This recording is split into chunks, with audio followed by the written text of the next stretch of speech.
What up, y'all? It's Snoop, and y'all watching Will Hustle TV. Who is Snoop, man? I'm a serial entrepreneur right here out of Atlanta, Georgia, by way of Nashville and Detroit. Born and raised in Detroit, Michigan. Ended up moving to Nashville right before I went to middle school. So I went to middle school and high school in Nashville, Tennessee. Also went to college there, went to Vanderbilt University. And shortly after moved here to Atlanta and kind of, I ain't gonna say kicked off my entrepreneurial career because I kicked it off in Nashville, but definitely stepped it up a notch once I got here to Atlanta. What was the entrepreneurial stuff you were doing in Nashville? Oh, so in Nashville I did, I had a group of models that I managed called Wet Dimes. We did a calendar called Wet Dimes in the Key. Okay. I also had a newspaper that I did called Caught Up. First I started the edition of it in Nashville called Face It, which was a mugshot publication. They had mugshots of different people that had been arrested. It was a weekly publication. I ended up doing that all throughout the southeast part of the country. And then I also started my first club at the age of 24 in Nashville. It was called the G-Spot. The G-Spot. Mm-hmm. Okay, that's what. So then you moved to Detroit? And no, so then I moved to Atlanta. You moved to Atlanta after that, yeah. Okay. Started off in Detroit. So what was your first business that you started when you came to Atlanta? First business that I started when I came to Atlanta was the Party Bus King. So I used to own a party bus company that I had for about 3 years. It was very profitable, but I just didn't enjoy it. Just didn't really enjoy being in transportation. Didn't enjoy driving party buses. Didn't enjoy even owning party buses. And just having to deal with transportation and buses breaking down and being responsible for transporting people and things of that nature. Definitely. So tell me about the Hookah Hideaway. So the Hookah Hideaway, I actually was my segue out of the Party Bus Kings venture. I ended up moving to Auburn Avenue and just kind of had, aspirations of getting back into nightlife. I had already started promoting and doing some promoting and stuff. And of course just wanted to, own my own venue. And I wanted to start off small because I wanted to, just get a little bit of experience under my belt.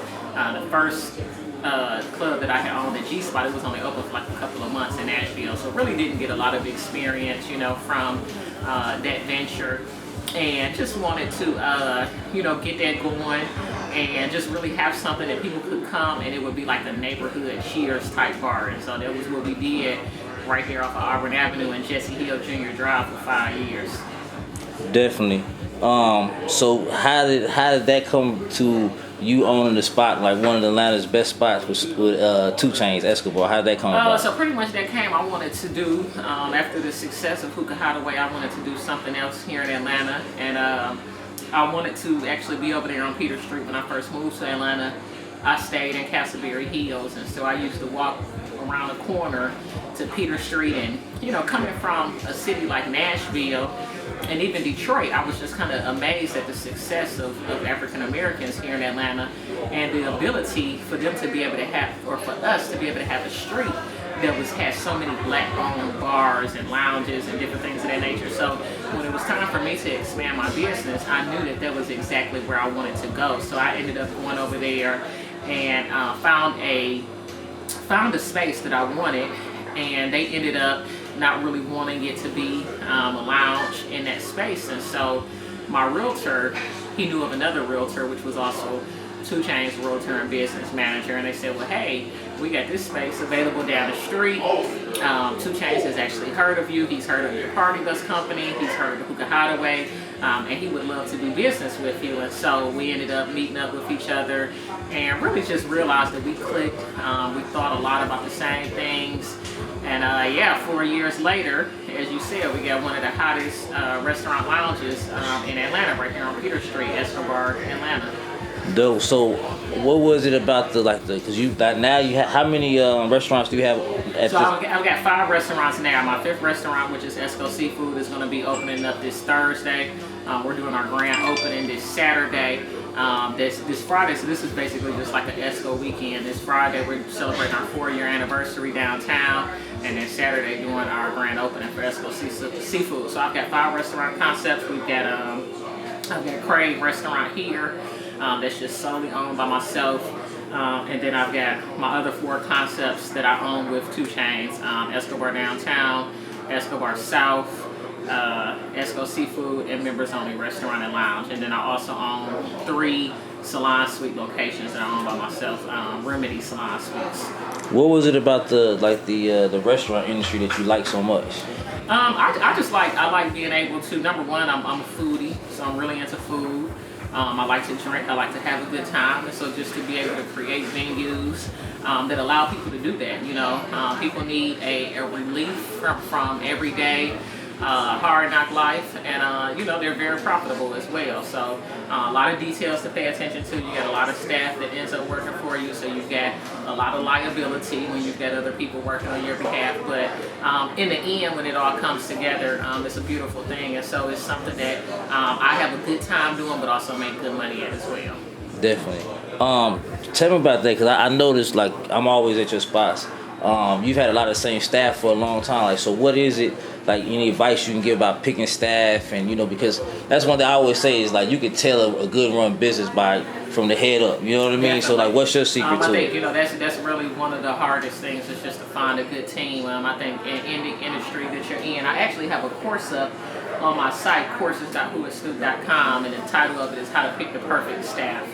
And a lot of it is just, number one, making sure you do your due diligence, you know, in the interview process. So interviewing thoroughly, doing more than one interview, making sure you're checking references. A lot of people don't check references, they don't do background checks. And when you do bring somebody on that's a good employee, making sure that you appreciate them, making sure that they're aware of it. I do bonuses, I do staff outings, we do Christmas parties. And, you know, I use my mouth and my money to show people that I appreciate them as well.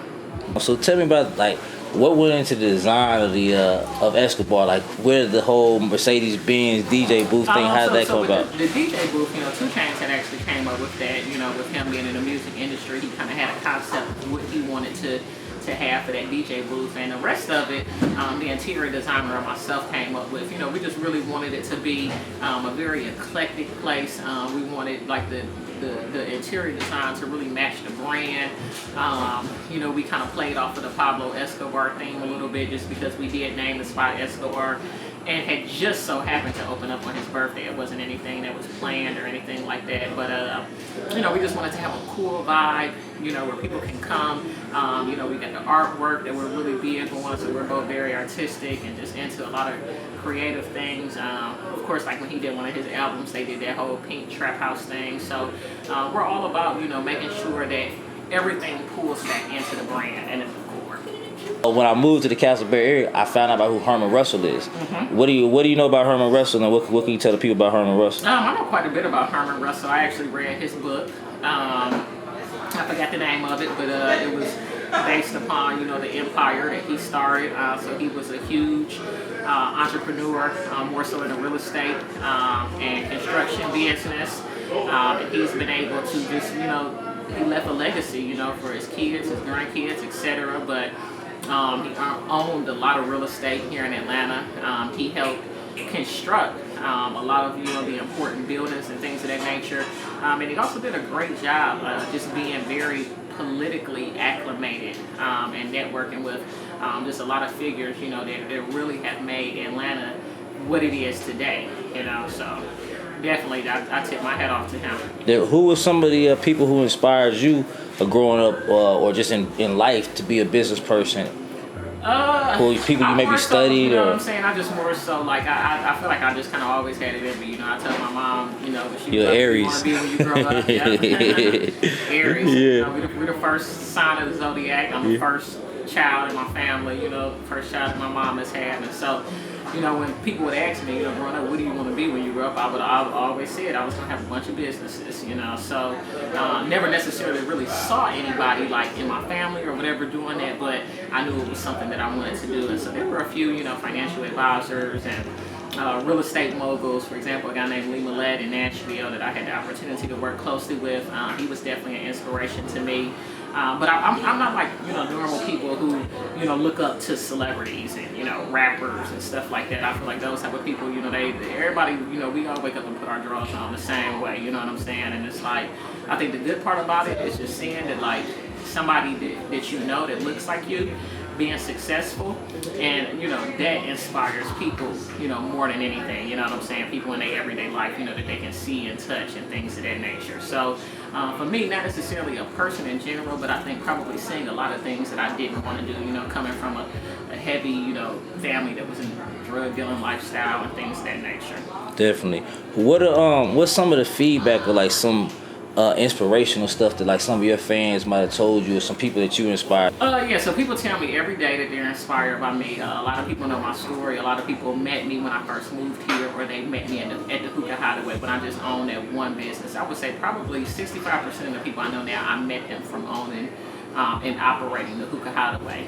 That was probably when I was a little bit more touchable, when I was in the streets more and just having, everyday conversations with people. But I think just showing everybody the ups and downs, you know what I mean, of this industry, showing everybody the ups and downs of my success and what I've been through to get here, doing my Money Making Mondays, filming my YouTube sessions, and just always giving back, giving that knowledge, you know what I mean, doing the charity events and just kind of being an open book, and so people do tell me on a day-to-day basis that they're very inspired by me.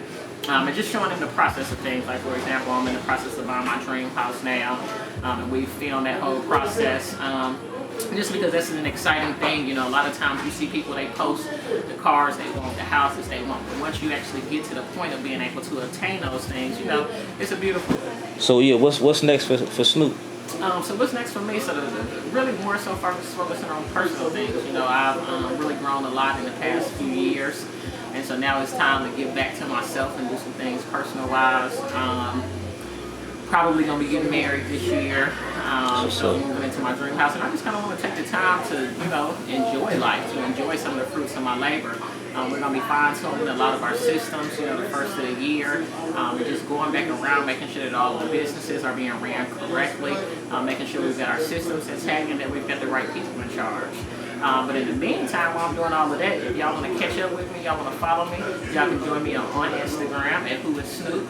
Be sure to subscribe to my YouTube at Who Is Snoop. And then I've also got my website, whoissnoop.com. It has my full bio.